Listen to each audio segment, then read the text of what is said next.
제27장. 이삭이 나이가 많아 눈이 어두워 잘 보지 못하더니 맏아들 에서를 불러 이르되, 내 아들아, 내가 여기 있나이다. 내가 이제 늙어 어느 날 죽을는지 알지 못하니 그런즉 내 기구 곧 화살통과 활을 가지고 들에 가서 나를 위하여 사냥하여 내가 즐기는 별미를 만들어 내게로 가져와서 먹게 하여 내가 죽기 전에 내 마음껏 내게 축복하게 하라. 이삭이 그의 아들 에서에게 말할 때 리브가가 들었더니 에서가 사냥하여 오려고 들로 나가매 리브가가 그의 아들 야곱에게 말하여 이르되, 내 아버지가 내 형 에서에게 말씀하시는 것을 내가 들으니 이르시기를 나를 위하여 사냥하여 가져다가 별미를 만들어 내가 먹게 하여 죽기 전에 여호와 앞에서 내게 축복하게 하라 하셨으니, 그런즉 내 아들아, 내 말을 따라 내가 내게 명하는 대로 염소떼에 가서 거기서 좋은 염소 새끼 2마리를 내게로 가져오면 내가 그것으로 내 아버지를 위하여 그가 즐기시는 별미를 만들리니 내가 그것을 내 아버지께 가져다 드려서 그가 죽기 전에 내게 축복하기 위하여 잡수시게 하라. 내 형 에서는 털이 많은 사람이요 나는 매끈매끈한 사람인즉 아버지께서 나를 만지실진데 내가 아버지의 눈에 속이는 자로 보일지라 복은 고사하고 저주를 받을까 하나이다. 내 아들아, 너의 저주는 내게로 돌리리니 내 말만 따르고 가서 가져오라. 그가 가서 끌어다가 어머니에게로 가져왔더니 그의 어머니가 그의 아버지가 즐기는 별미를 만들었더라. 리브가가 집안 자기에게 있는 그의 맏아들 에서의 좋은 의복을 가져다가 그의 작은 아들 야곱에게 입히고 또 염소 새끼의 가죽을 그의 손과 목에 매끈매끈한 곳에 입히고 자기가 만든 별미와 떡을 자기 아들 야곱의 손에 주니 야곱이 아버지에게 나아가서, 내 아버지여, 내가 여기 있노라. 내 아들아, 네가 누구냐? 야곱이 아버지에게 대답하되, 나는 아버지의 맏아들 에서로소이다. 아버지께서 내게 명하신 대로 내가 하였사오니 원하건대 일어나 앉아서 내가 사냥한 고기를 잡수시고 아버지 마음껏 내게 축복하소서. 내 아들아, 내가 어떻게 이같이 속히 잡았느냐? 아버지의 하나님 여호와께서 나로 순조롭게 만나게 하셨음이니이다. 내 아들아, 가까이 오라. 내가 과연 내 아들 에서인지 아닌지 내가 너를 만져보려 하노라.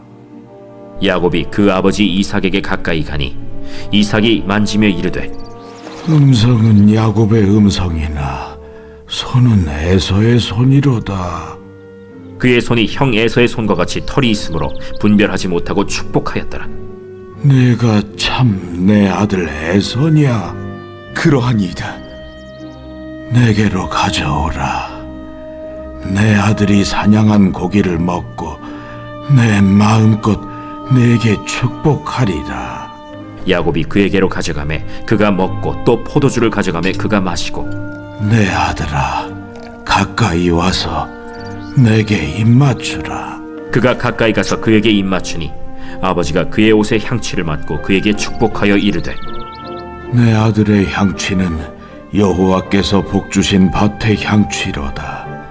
하나님은 하늘의 이슬과 땅의 기름짐이며 풍성한 곡식과 포도주를 내게 주시기를 원하노라.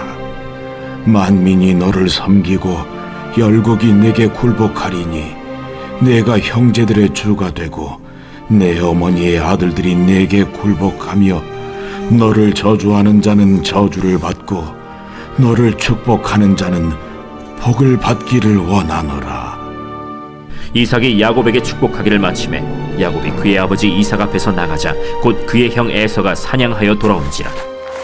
그가 별미를 만들어 아버지에게로 가지고 가서 이르되, 아버지여, 일어나서 아들이 사냥한 고기를 잡수시고 마음껏 내게 축복하소서.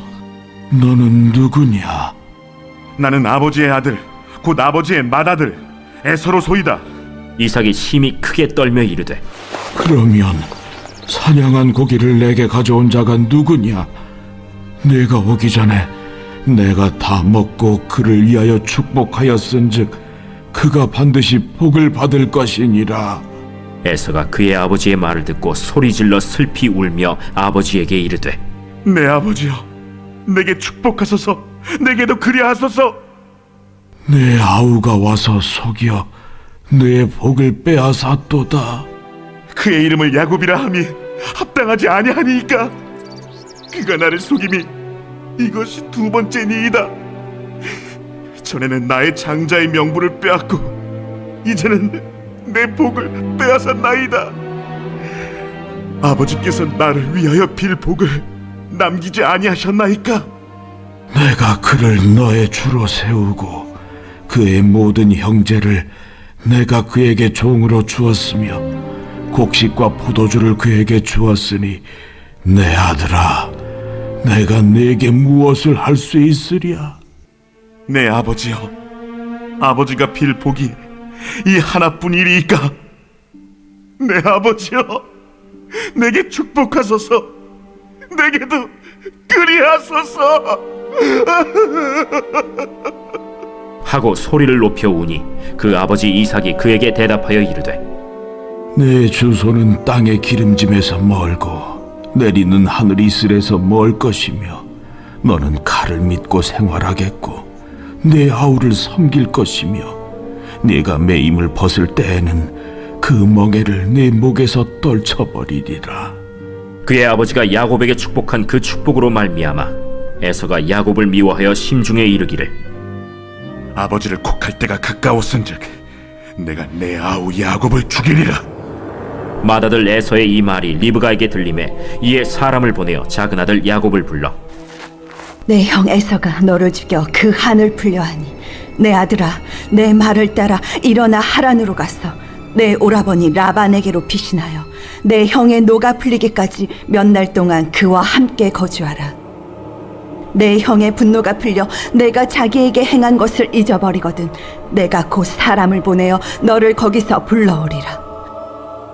어찌 하루에 너희 둘을 이르랴. 리브가가 이삭에게 이르되 내가 햇사람의 딸들로 말미암아 내 삶이 싫어졌거늘 야곱이 만일 이 땅의 딸들 곧 그들과 같은 햇사람의 딸들 중에서 아내를 맞이하며 내 삶이 내게 무슨 재미가 있으리까.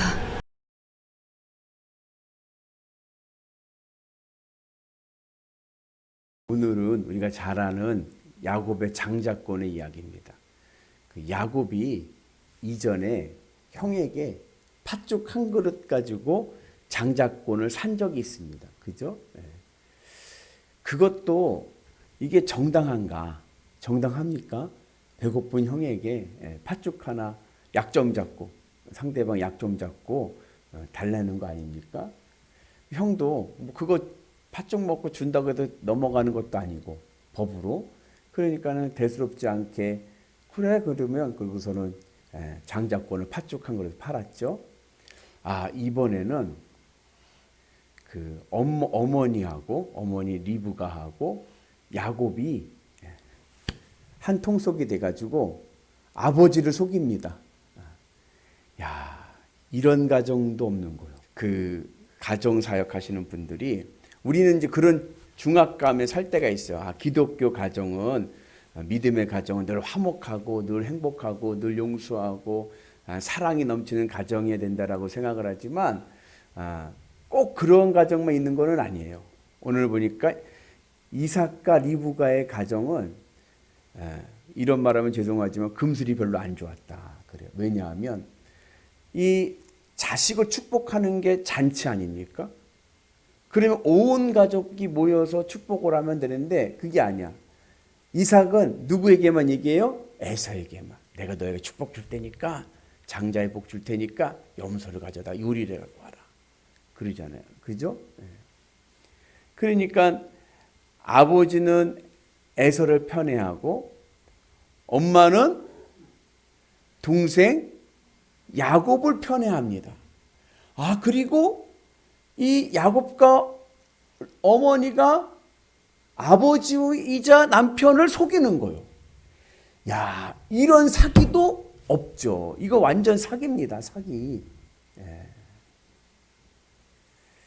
그래서 어떻게 인간관계의 속임수의 극치가 아닐까, 그런 생각을 하게 됩니다. 제가 예전에 어느 부흥에서 김진두 목사님이란 이제 분이 아주 유명하신, 감리교 유명하신 분인데, 웨슬리 신학을 하신, 감신대 총장도 하시고 또 목회도 잘 하셨던 분인데, 이분이 예전에 이제 자기 부목사 있을 때 이야기를 해주는 거예요. 이분이 어디서 부목사 생활을 했냐면은 정동 제일교회에서 부목사 생활을 했습니다. 정동 제일교회가 어떤 교회냐면은 감리교의 대표 교회 중에 하나예요. 이승만 대통령께서 다니셨고, 그리고 지금은 현대 재벌가들이 다니는 교회예요. 그래서 아주 오래되고 전통 있는 교회죠. 거기는 뭐 웬만한 엘리트는 뭐 명함도 못 내밀어요. 하여튼 그 재벌들, 그 다음에 장관들, 차관들, 뭐 교수들, 교회 멤버들이 그래요. 그런데 거기에 부목사 생활을 하는 거예요. 하루는 그게 이제 교회 권사님하고 신방 가기로 약속을 한 거예요. 그러니까 이제 김진두 목사님 젊었을 때 이제 부목사 생활할 때니까. 근데 약속을 하고, 권사님 제가 9시 반까지 권사님 아파트 집 앞에 주차장에 있을 테니까 내려오세요. 약속을 한 거예요. 아파트에서 만나기로. 그래서 이제 이 김진두 목사님이 가서 9시 반에 그 아파트 주차장에서 기다리는 거예요. 권사님 내려오기를. 근데 9시 반, 이분이 그렇게 시간 약속이 흐리멍텅하신 분이 아니라 약속을 잘 지키시는 분인데, 9시 반, 9시 40분, 9시 45분이 됐는데도, 15분이 지났는데도 내려오지를 않으시는 거예요. 그때는 전화기도 핸드폰도 없었을 때니까. 그래가지고서는 올라간 거죠. 올라가서 초인종을 눌렀어요. 띵동띵동 초인종 눌렀는데 대답이 없는 거예요. 아무런 인기척이 없어요. 보통은 띵동띵동 몇 번 하고 1, 2분 있다가 두둥겨도 보고, 권사님 두둥겨도 보고, 그러다가 소리가 안 나면 어떻게 해요? 그러면 어디 가셨나? 깜빡하셨나? 그러고서는 이제 돌아가잖아요.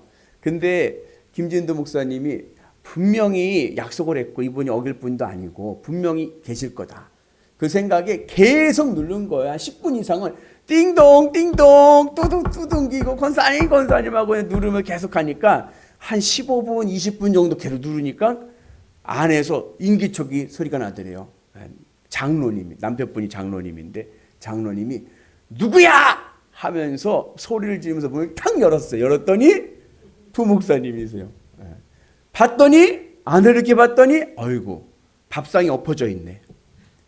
밥상이 엎어져 있고 권사님이 저 구석에서 울고 있는 거예요. 그래서 김진두 목사님께서 그 장로님한테 물어본 거예요. 언제부터입니까? 이 언제부터입니까? 라는 거는 오늘 몇 시부터 싸우기 시작했냐는 걸 물어본 거예요. 예? 이게 10시, 9시 반에 만나기로 했는데 안 나오셨으니까 언제부터입니까? 언제부터, 오늘 몇 시부터 싸우기 시작했냐 물어봤는데 그 장로님의 대답이 할아버지 때부터입니다.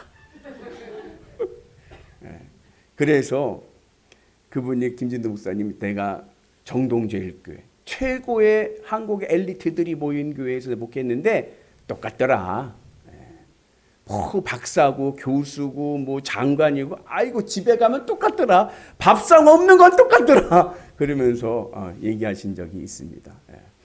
이삭 어떤 사람입니까? 제가 늘 칭찬하던 사람 아닙니까? 싸우지도 않고 늘 하나님 나라 가치로 살았던 사람인데요.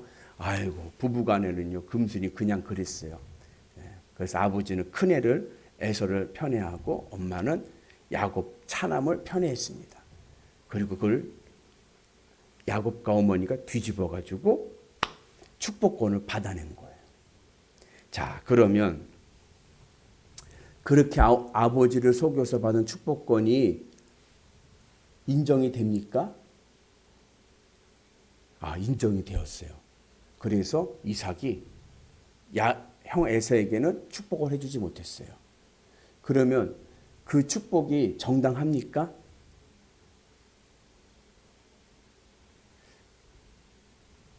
그리고 창세기 25장을 보면 리브가가 임신을 했을 때 리브가가 임신했을 때 자궁 안에서 이 에서와 야곱이 늘 싸웠어. 그래가지고 리브가가 참 힘들었어요. 그때 하나님께서 리브가에게 주신 말씀이 뭐냐면 큰 자가 작은 자를 섬길 것이다 그랬어요. 그러니까 형 에서가 동생 야곱을 섬길 것이다 이런 얘기를 하신 거예요. 그 이야기는 이미 하나님께서는 태중에 있을 때부터 야곱에게 장자의 복을 주시기로 계획하셨다는 것을 우리에게 보여줍니다. 그죠? 아니 그러면 귀한 하나님 야곱에게 장자의 복을 주실 것을 계획하셨다라고 하면 야곱을 장남으로 태어나게 하시면 되지. 왜 차남으로 태어나게 하셔서 이 가정을 풍비박산 내게 하십니까? 그죠? 그 장자권 때문에 가정이 완전히 깨져버렸잖아요.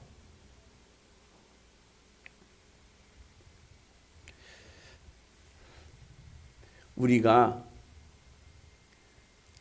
신앙생활 하다가 오해하는 경우가 있습니다. 그건 뭐냐면 하나님을 자판기로 생각할 때가 있어요. 자판기. 무슨 얘기냐면 여러분 커피 자판기 커피 드셔보셨죠? 요즘 커피 자판기 얼마 하나요? 500원. 500원을 딱 넣으면 어떻게 돼요? 종이컵이 탁 나오고 그 다음에 커피 분말이 나오고 그 다음에 물이 나오고 그렇게 되겠죠. 그죠? 그리고 탁 나와요. 이거는 어느 누가 해도 마찬가지입니다. 그죠? 네. 남자나 여자나 어르신이나 젊은이나 상관없어.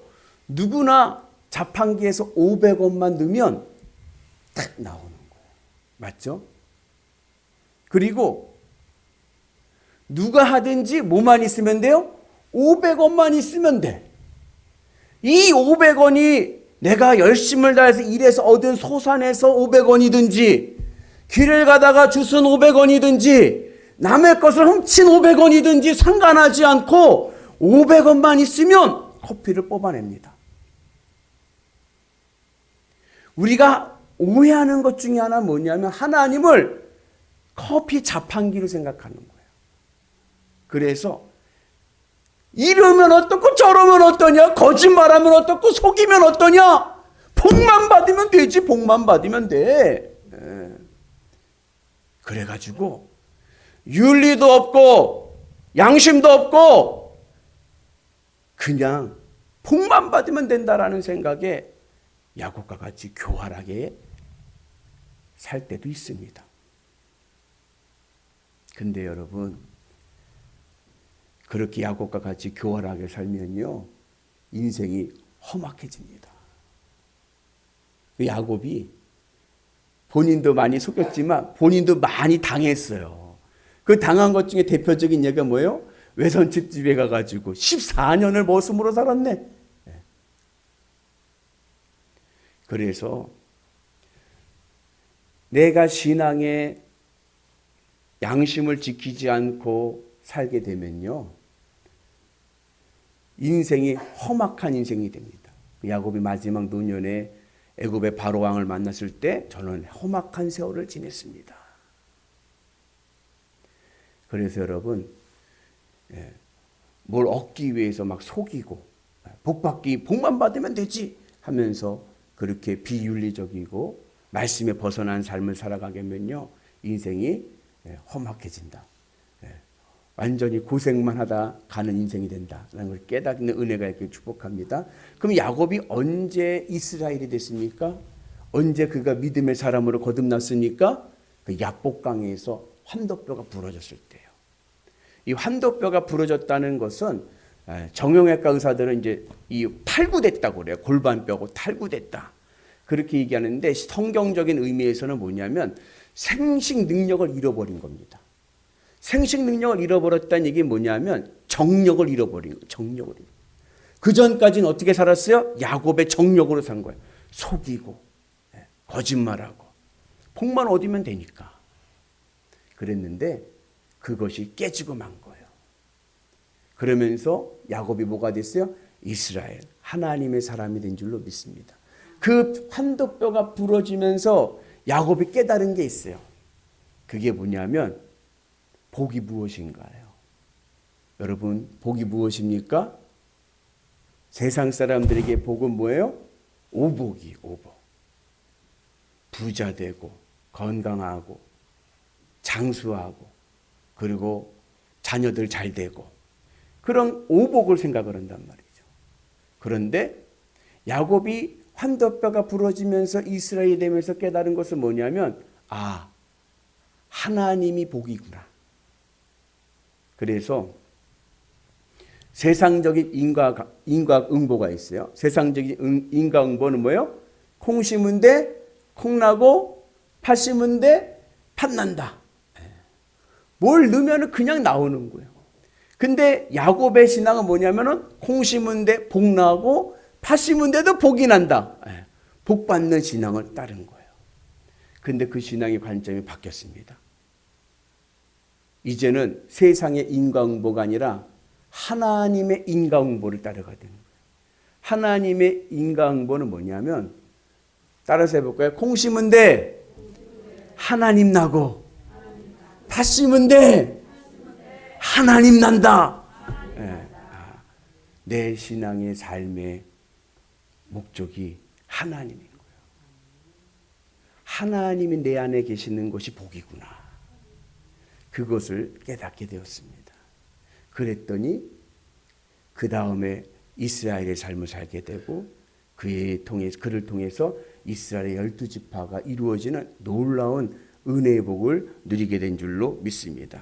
그래서 오늘 우리의 믿음이 주님의 은혜 안에서 하나님이 복이구나. 아멘이시죠? 그래서 야곱과 같이 야곱이 그랬는데 뭐 괜찮아. 거짓말하면 어때? 속이면 어때? 그 돈 많이 벌어서 그걸로 헌금도 하고 교회 일도 하고 하면 되지 라고 생각할 수 있지만 우리가 조금 더 성숙한 신앙이 되기 위해서는 하나님이 복이다. 하나님 보시기 아름답고 복된 삶을 살아가는 은혜가 있기를 축복합니다. 그럴 때 그의 삶의 길이 아름답고 복된 길이 될 줄로 믿습니다. 그래서 오늘 우리의 삶 속에서도 교회 봉사도 마찬가지예요. 내가 이렇게 교회 봉사를 했으니까 하나님께서 복을 주시겠지. 예전에 그렇게 생각을 했다고 하면 이 야곱과 같은 신앙인 거예요. 이제는 바꿔서 내가 하나님 앞에 봉사하면서 얻은 기쁨, 그게 복입니다. 아멘이시죠? 복은 대가가 아니에요. 복은 은혜입니다. 내가 무슨 일을 하고 교회 일을 하고 신앙생활 하면서 내가 하나님으로 기뻐하면서 감사할 수 있다고 하면 그 자체가 내가 복받고 있는 거예요. 그러한 믿음을 가지고 내가 복받는 인생이라는 것을 고백할 때 내 삶의 자리가 더 풍성해질 줄로 믿습니다. 그래서 우리가 주의 은혜 안에서 오늘 여러분들 오신 분들은 복받은 분들입니다. 아멘. 예배 드릴 수 있는 것이 복인 거예요. 오늘도 그 은혜 안에서 나는 복받은 사람이다. 그 복의 은혜로 승리하셔서 여러분들의 삶이 날마다 행복하고 건강한 삶이 되시기를 주의 이름으로 축복합니다.